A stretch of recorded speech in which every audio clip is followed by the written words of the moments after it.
ಇವತ್ತಂತೂ ಯಾವ ಮಗ್ಳಲ್ಲಿ ಎದ್ಬಿಟ್ನೋ ಅನ್ಸ್ಬಿಡ್ತು ಗೈಸ್, ಅಷ್ಟು ಬೇಜಾರಾಗೋಗಿದ್ದಿನ ನನಗಿವತ್ತು.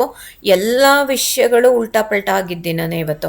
ಮುದ್ದುದು first day of school ಆದರೆ ಕಳ್ಸೋಕ್ಕೆ ಆಗಲಿಲ್ಲ. ಯಾಕೆ ಅಂದರೆ ಕಿವಿ ಒಳಗೆ ಮತ್ತೆ ಏನೋ ಹಾಕೊಂಡ್ಬಿಟ್ಟಿದ್ದಾನೆ. ನಾನು ನಿಮಗೆ ಲಾಸ್ಟ್ 1 ಇಯರ್ ಆಯಿತು ಅನಿಸುತ್ತೆ, ಆ ವ್ಲಾಗಲ್ಲೂ ಒಂದ್ಸತಿ ಹೇಳಿದ್ದೆ ಕಿವಿಗೆ ಏನೇನೋ ತುಂಬ್ಕೊಂಡಿದ್ದ ಅಂತ. ಇವಾಗ ಬಡ್ಸಲ್ಲಿ ಕ್ಲೀನ್ ಮಾಡ್ಕೊಳಕ್ಕೋಗಿ ಅದು ಮುಂದೆ ಕಾಟನ್ ಇರುತ್ತಲ್ಲ, ಅದು ಅಲ್ಲೇ ಉಳ್ಕೊಂಡ್ಬಿಟ್ಟಿದೆ. ಇನ್ನು ಹೇಳಿದ್ರೆ ಬೈತಾರೆ ಅಂತ ಹೇಳೇ ಇಲ್ಲ ಅವನು. ಅದು ಮೇಲ್ ಬಂದಂಗೆ ಆಗಿದೆ, ಬಟ್ ಒಳಗಡೆ ಎಲ್ಲ ಗಾಯ ಆಗಿ ಸ್ವಲ್ಪ ನೋವಾಗಿತ್ತು. ಸ್ವಲ್ಪ ಏನು ಜಾಸ್ತಿನೇ ನೋವಾಗಿತ್ತು, ಆಲ್ಮೋಸ್ಟ್ ಜ್ವರ ಬರೋ ಥರನೇ ಆಗಿತ್ತು. ಹಾಗಾಗಿ ಕಳಿಸ್ಲಿಲ್ಲ. ಆಮೇಲೆ ಲಾಸ್ಟ್ ಡೇ ಸೆಷನ್ ಇವತ್ತು ಒಂದು ಕಣ್ಣ ಎಕ್ಸಸೈಸಿಂದು ವಿಷನ್ ಕರೆಕ್ಷನ್ ಮತ್ತು ಸ್ಕ್ವಿಂಟ್ ಕರೆಕ್ಷನ್ಗೆ ಮಾಡುವಂಥ ಎಕ್ಸಸೈಸ್ ಅದು. ಅದ್ರ ಬಗ್ಗೆ ನಾನು ನಿಮಗೆ ಕಂಪ್ಲೀಟ್ ಡೀಟೇಲ್ಸ್ ಕೊಡ್ತೀನಿ. ಯಾಕೆ ಅಂತಂದರೆ ಯಾವುದಾದ್ರು ಮಕ್ಕಳಿಗೆ ಅದು ಯೂಸ್ ಆಗ್ಬೋದು ಅಂತ ನನಗನ್ಸುತ್ತೆ.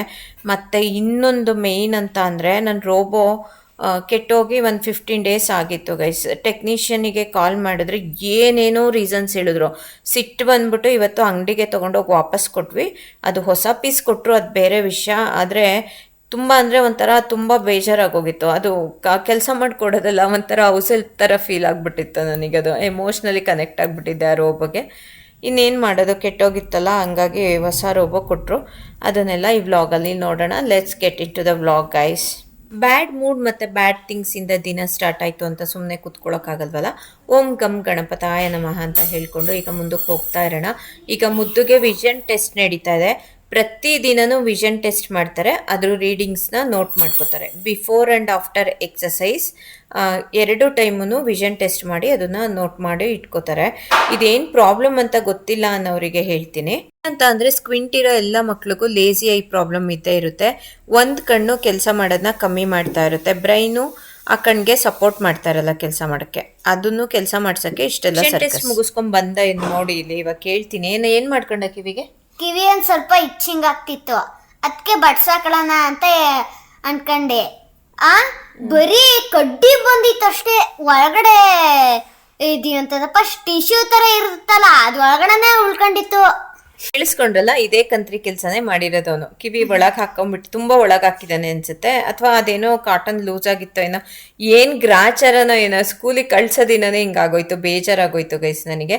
ಈಗ ವಿಷನ್ ಟೆಸ್ಟ್ ಮುಗಿಸ್ಕೊಂಡು ಮೇಲೆ ಇದು ಎಕ್ಸಸೈಸಿಗೆ ಕರ್ಕೊಂಡು ಹೋಗ್ತಾ ಇದ್ದಾರೆ. ಎಕ್ಸಸೈಸಿಗೆ ಮುಂಚೆನೂ ಸ್ವಲ್ಪ ಪ್ರೊಸೀಜರ್ ಇರುತ್ತೆ, ಅದನ್ನ ನಿಮಗೆ ಎಕ್ಸ್ಪ್ಲೈನ್ ಮಾಡ್ತೀನಿ. ಈ ಎಕ್ಸಸೈಸ್ ಮಾಡಿಸ್ತಾ ಇದ್ರಲ್ಲ ಸ್ಟಾಫ್, ಅವರಂತೂ ಎಷ್ಟು ಸ್ವೀಟ್ ಅಂದರೆ 3 ಜನ ಇದ್ರು.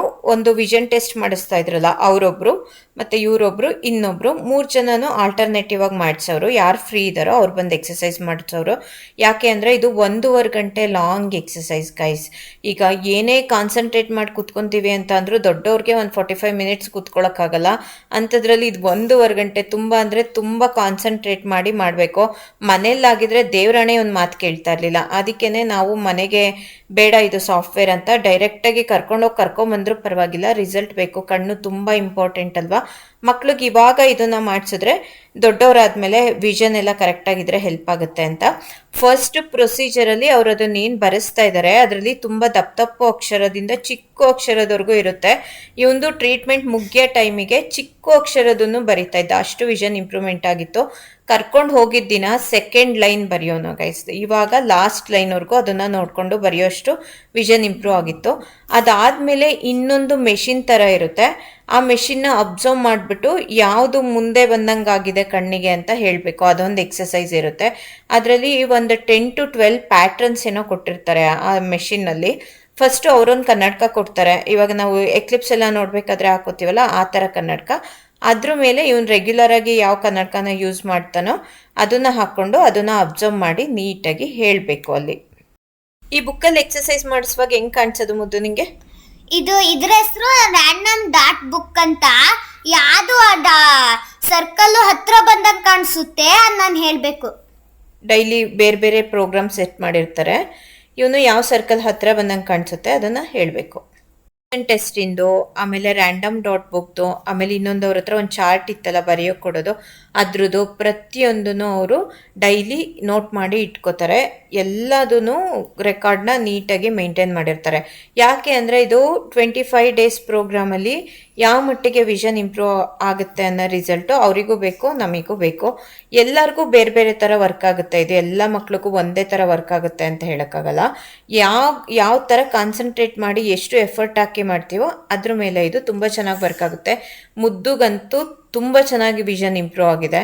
ಲೇಸಿ ಐ ಇದ್ದಿದ್ದವನಿಗೆ 2 ಕಣ್ಣು ವರ್ಕ್ ಮಾಡೋಕ್ಕೆ ಸ್ಟಾರ್ಟ್ ಆಗಿದೆ. ಒಂದು ಕಣ್ಣು ಅವನಿಗೆ ಲೆಫ್ಟ್ ಸೈಡ್ ಕಣ್ಣು 80% ವರ್ಕ್ ಮಾಡ್ತಾ ಇರಲಿಲ್ಲ ಗೈಸ್. ಇವಾಗ ಕಂಪ್ಲೀಟಾಗಿ ವರ್ಕ್ ಮಾಡೋಕ್ಕೆ ಸ್ಟಾರ್ಟ್ ಆಗಿದೆ ಲೆಫ್ಟ್ ಐ ಕೂಡ. ಇವಾಗ ಏನು ಮಾಡ್ತಾ ಇದ್ದಾನೆ ಎಕ್ಸಸೈಸ್ ನೀವು ನೋಡ್ತಾ ಇದ್ದೀರಲ್ಲ, ಇದನ್ನ 4 ಪ್ರೋಗ್ರಾಮ್ಸ್ ಇರುತ್ತೆ. ಫಸ್ಟು ಲೆಫ್ಟ್ ಐಗೆ ಪ್ಯಾಚ್ ಹಾಕಿ ರೈಟ್ ಐಯಲ್ಲಿ ಮಾಡಿಸ್ತಾರೆ, ಆಮೇಲೆ ರೈಟ್ ಐಗೆ ಪ್ಯಾಚ್ ಹಾಕಿ ಲೆಫ್ಟ್ ಐಯಲ್ಲಿ ಮಾಡಿಸ್ತಾರೆ, ಆಮೇಲೆ 2 ಕಣ್ಣ ಓಪನ್ ಮಾಡಿಬಿಟ್ಟು ಕನ್ನಡಕ ಹಾಕ್ಬಿಟ್ಟು ಮಾಡಿಸ್ತಾರೆ. ಎಲ್ಲದನ್ನು ವಿತ್ ಕನ್ನಡಕನೇ ಮಾಡಿಸೋದು. ಆ ಕನ್ನಡಕ ಅಂದರೆ ಅವರಿಗೆ ಕನ್ನಡಕನೂ ಸೇರಿಸಿ ಕಣ್ಗಳಿದ್ದಂಗೆ ಅಂತ ಡಾಕ್ಟರ್ ಹೇಳಿದ್ರು ನನಗೆ. ಇಷ್ಟೊಂದೆಲ್ಲ ಎಕ್ಸರ್ಸೈಸ್ ಮಾಡಾದ್ಮೇಲೆ ಬೋರ್ ಆಗೋದು, ಸಾಕಾಗೋಗೋದು. ಅದಾಗೆಲ್ಲ ಏನ್ ಮಾಡ್ಬಿಡೋನು ಅಂತ ಅಂದ್ರೆ ಅದ್ರ ಲೈಟ್ ಕೊಟ್ಟಿದ್ರಲ್ಲ, ಒಂದು ಲೇಸರ್ ಲೈಟು, ಅದ್ರಲ್ಲಿ ಚಾರ್ಜ್ ಖಾಲಿಯಾಗಿದೆ ಅಂತ ಹೇಳೋದು, ಅದನ್ನ ಆ ಕಡೆ ಈ ಕಡೆ ತಿರುಗಿಸೋದು, ಈ ತರ ಕಿತಾಪತಿ ಎಲ್ಲ ಮಾಡೋನು. ಆಮೇಲೆ ಚೇರ್ ನನಗಿಂತೆ ಬೆನ್ನಿಗೆ ಒತ್ತುತ್ತಾ ಇದೆ, ಕುತ್ಕೊಳಕ್ ಆಗ್ತಾ ಇಲ್ಲ, ಉಸಿರಾಡಕ್ ಆಗ್ತಾ ಇಲ್ಲ, ಒಂದೊಂದ್ ದಿನ ಅಂತೂ ಹೊಟ್ಟೆ ನೋವ್ತಾ ಇದೆ, ಏನೇನೋ ರೀಸನ್ಸ್ ಹೇಳೋನು. ಅಂದ್ರೆ ಏನ್ ಕೆಲಸ ಬೇಕಾದ್ರೂ ಓಡಾಡ್ಕೊಂಡು ಮಾಡ್ಬಿಡ್ಬೋದು, ಒಂದೇ ಕಡೆ ಕಾನ್ಸಂಟ್ರೇಟ್ ಮಾಡ್ಕೊಂಡು ಕುತ್ಕೋಬೇಕು ಅಂದ್ರೆ ಒಂಥರ ಮೆಡಿಟೇಷನ್ ಮಾಡ್ದಂಗೆ ಗೈಸ್. ಇದು ತುಂಬಾ ಸ್ಟ್ರಾಂಗ್ ಮೆಡಿಟೇಷನ್ ಮಾಡ್ದಂಗೆ ಅಂತ ಫೀಲ್ ಆಗೋದು ನನಗೆ. ಅವರು ಪ್ರೋಗ್ರಾಮ್ನ ಚೇಂಜ್ ಮಾಡಿ ಹಾಕೋರು. ಒಂದು ಪ್ರೋಗ್ರಾಮಲ್ಲಿ ಹೆಚ್ಚು ಕಮ್ಮಿ 1000 ಕೌಂಟ್ಸ್ ಏನೋ ಹೇಳಬೇಕು 2 ಕಣ್ಣಿಂದನೂ.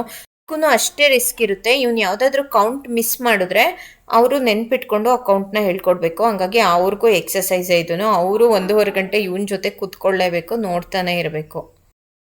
ಲಾಂಗ್ 1.5 ಅವರ್ ಎಕ್ಸಸೈಸ್ ಮುಗಿದ್ಮೇಲೆ ಇನ್ನೊಂದ್ಸಲ ರೀಡಿಂಗ್ ತಗೋತಾ ಇದ್ದಾರೆ ಆ ಬುಕ್ಕಲ್ಲಿ. ಅದರಲ್ಲಿ ಹೇಳಿದ್ನಲ್ಲ, ತುಂಬ ಪ್ಯಾಟ್ರನ್ಸ್ ಇರುತ್ತೆ, ಅದರಲ್ಲಿ ಯಾವುದು ಮುಂದೆ ಬಂದಂಗಾಗುತ್ತೆ ಅಂತ ಇವನು ಹೇಳಬೇಕು. ಆ ರೀಡಿಂಗ್ನ ಡಾಕ್ಯುಮೆಂಟ್ ಮಾಡಿ ಇಡ್ತಾರೆ. ಎಕ್ಸಸೈಸ್ ಎಲ್ಲ ಆದಮೇಲೆ ಇನ್ನೊಂದ್ಸಲ ವಿಷನ್ ಟೆಸ್ಟ್ ಮಾಡ್ತಾ ಇದ್ದಾರೆ. ಇದಾದಮೇಲೆ ಮೇನ್ ಡಾಕ್ಟರ್ಗೂ ತೋರಿಸಿದ್ವಿ.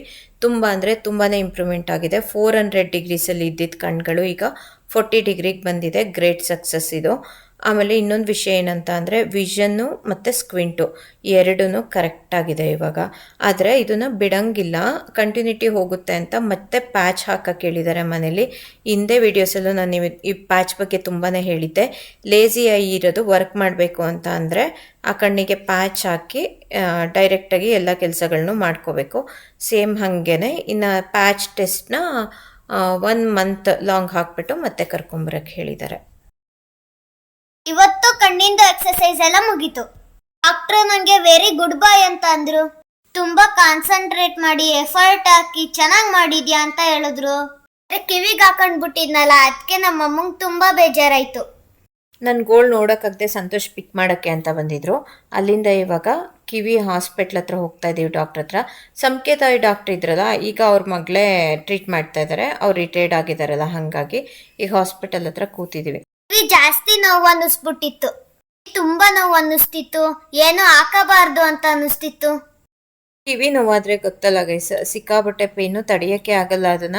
ಆದರೆ ತಡ್ಕೊಂಡಿದ್ದ. ಯಾಕೆ ಅಂದರೆ ಮತ್ತೆ ಬೈತಾರೆ ನನಗೆ ಅಂತ ಹೇಳ್ಬಿಟ್ಟು ತುಂಬ ಕಂಟ್ರೋಲ್ ಮಾಡ್ಕೊಂಡಿದ್ದ. ಲಾಸ್ಟಿಗೆ ಪಾಪ ಅನಿಸ್ತಾ ಇತ್ತು ನನಗೇನೆ. ಡಾಕ್ಟ್ರೇ ಬೇಜಾರು ಮಾಡ್ಕೊತಿದ್ರು, ಏನೋ ರೆಗ್ಯುಲರ್ ಕಸ್ಟಮರ್ ಆಗೋಗಿದ್ಯಾ ಅಂತ. ಕಿವಿ ಒಳಗಡೆ ಇರೋದೆಲ್ಲ ಫಾರಿನ್ ಬಾಡಿ ಏನಿತ್ತು ಎಲ್ಲ ಈಚೆ ಬಂದಿದೆ, ಆದರೆ ಕಿವಿ ಒಳಗಡೆ ಗಾಯ ಆಗಿದೆ ಅಂತ ಹೇಳಿದ್ರು. ಅದು ಕ್ಯಾಮ್ರಾ ಎಲ್ಲ ಹಾಕಿ ನೋಡಿ 2 ಕಿವಿನೂ ಚೆಕ್ ಮಾಡಿದ್ರು ಗೈಸ್. ಇನ್ನೊಂದು ಕಿವಿಲೂ ಏನೋ ಇತ್ತು, ಅದನ್ನು ಅವರೇ ರಿಮೂವ್ ಮಾಡಿಕೊಟ್ರು. ಆ ಕಿವಿನೂ ಸ್ವಲ್ಪ ಲೈಟಾಗಿ ಊದಿತ್ತು. 2 ಕಿವಿಗೂ ಏನೋ ಹತ್ತಿ ಥರ ಏನೋ ಇಟ್ಬಿಟ್ಟು ಆಯಿಂಟ್ಮೆಂಟು ಮತ್ತು ಡ್ರಾಪ್ಸು, ಟ್ಯಾಬ್ಲೆಟ್ಸ್ ಅದು ಇದು ಎಲ್ಲನೂ ಬರ್ಕೊಟ್ರು. ಅದನ್ನು ಹೆಂಗೆ ಕೇರ್ ಮಾಡಬೇಕು ಅಂತಲೂ ಹೇಳಿ ಕಳಿಸಿದ್ರು. ಇದೆಲ್ಲ ನೋಡಬೇಕಾದ್ರೆ ನಂಗೊಂಥರ ವಿಯರ್ಡ್ ಫೀಲ್ ಆಗ್ತಾಯಿತ್ತು ಗೈಸ್. ಇದೇ ಫಸ್ಟ್ ಸಮ್ಮರ್ ಹಾಲಿಡೇಸಲ್ಲಿ ಏನು ಪ್ರಾಬ್ಲಮ್ ಮಾಡ್ಕೊಂಡಿಲ್ಲ, ಆರಾಮಾಗಿ ಸ್ಕೂಲಿಗೆ ಹೋಗ್ತಾನೆ ಈ ಸತಿ ಅಂತ ಅಂದ್ಕೊಂಡಿದ್ದೆ. ನೋಡಿದ್ರೆ ಇದಾಯಿತು. ಅಂದರೆ ಸ್ವಲ್ಪ ಮೇಜರಾಗೇ ಆಗಿದೆ ಅನಿಸುತ್ತೆ. ಕಿವಿ ಹೊರಗಡೆ ತುಂಬಾ ಊದಿತ್ತು, ಹಂಗಾಗಿನೇ ನನಗೆ ಹೆದರಿಕೆ ಆಗೋಗ್ಬಿಡ್ತು. ಡಾಕ್ಟ್ರು ಆಮೇಲೆ ಒಳಗಡೆ ಗಾಯ ಆಗಿದೆ, ಏನಾಗಲ್ಲ, ಪೇಯ್ನ್ ಸ್ವಲ್ಪ ದಿನ ಇರುತ್ತೆ, 1 ವೀಕ್ ಒಳಗಡೆ ರಿಕವರ್ ಆಗುತ್ತೆ ಅಂತ ಹೇಳಿದ್ದಾರೆ. ಸ್ಕೂಲಿಗೆಲ್ಲ ಕಳಿಸ್ಬೋದು, ಏನೂ ಪ್ರಾಬ್ಲಮ್ ಇಲ್ಲ ಅಂದರು. ಆವಾಗಂತೂ ಖುಷಿಯಾಗೋಯ್ತು ನನಗೆ. ಈ ವ್ಲಾಗ್ನ ಎಂಡ್ ಮಾಡ್ತಾ ಇದ್ದೀನಿ ಗೈಸ್. ನೆಕ್ಸ್ಟ್ ವ್ಲಾಗಲ್ಲಿ ರೋಬೋ ಕತೆ ಏನಾಯಿತು ಅಂತ ಹೇಳ್ತೀನಿ. ಅಲ್ಲಿ ಸಿಗೋಣ. ಬಾಯ್ ಬಾಯ್.